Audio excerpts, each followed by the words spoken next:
Welcome back to the Real News Network. I'm Paul Jay in Baltimore.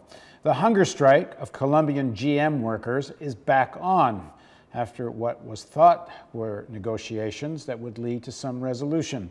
Now joining us from Detroit to talk about where things are at in the hunger strike. First of all, sitting on our left is Frank Hammer. He's a longtime trade unionist. He's an adjunct faculty member in labor studies at the University of Indiana, Wayne State University, former president of United Auto Workers Local at the GM powertrain plant in Warren, Michigan, and a regular contributor to the Real News Network. Thanks for joining us, Frank. Thank you, Paul. And also joining us is Melvin Thompson. He's an active Detroit auto worker, former president of UAW Local 140, and he has pledged to fast in solidarity with Jorge Parra, who's one of the Colombian auto workers who has restarted his hunger strike. Thank you both for joining us.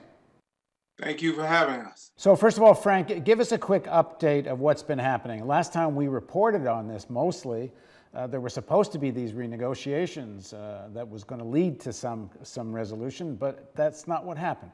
The mediation that took place in Colombia under the supervision of the Federal Mediation and Conciliation Service basically ended in a no agreement. And Jorge Parra, after that failed mediation, came to the United States seeking a meeting with the corporate heads here in Detroit, because he felt that the settlement wouldn't be possible with the plant management at Colmotores in Bogota, Colombia. So he has been here in an effort to get General Motors to get back to a mediation and to get to a just settlement. What General Motors offered was not commensurate with the job losses of the workers involved, nor with their medical expenses. And what the workers ultimately really wanted was to return back to their plant, to gainful employment in the GM system.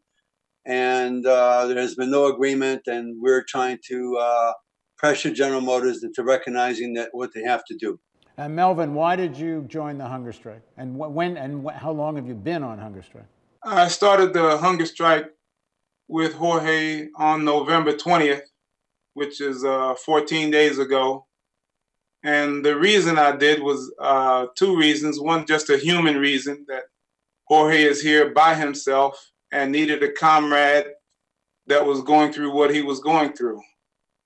The other is that we need to know, and workers in Colombia need to know, that we're willing to go through some things because our struggles are tied together. So we have North America and South America and Central America on a hunger strike. So you're on a water-only diet right now?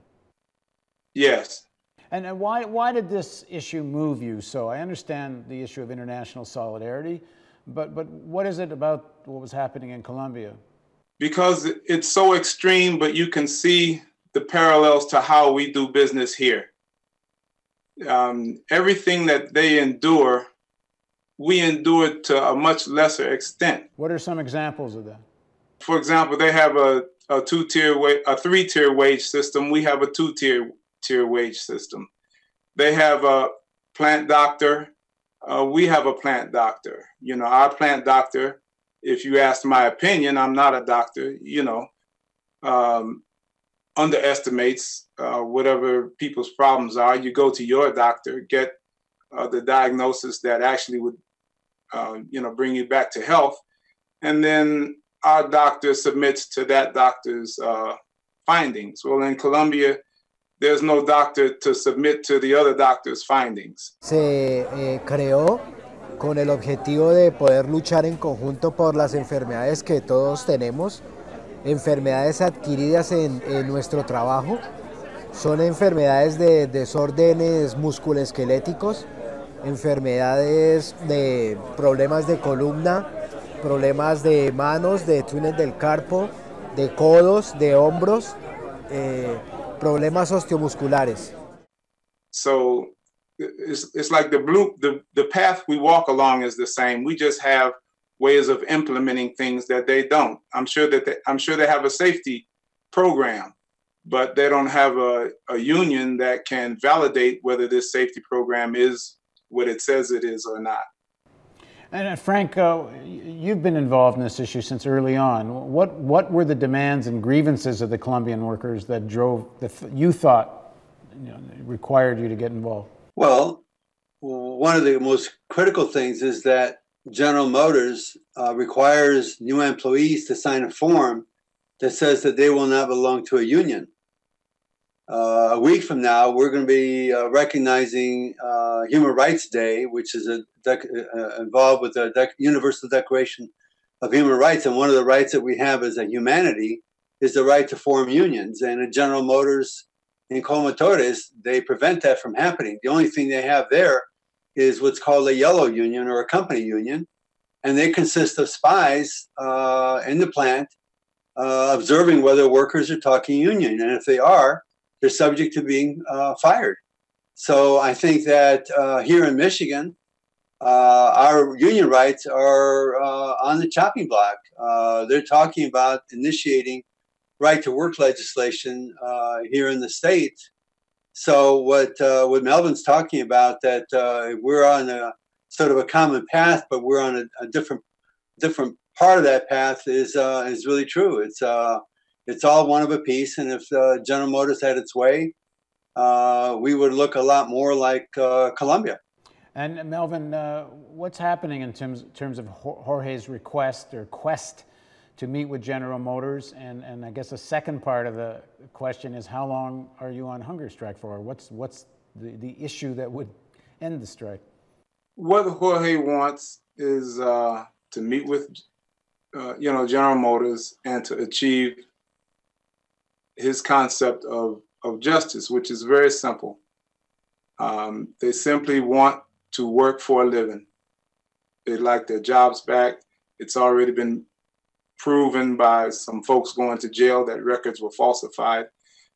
They simply like their jobs back, any training that they need for jobs that they can't do now because of their injuries, and medical care so that whatever damage has been done to their bodies can be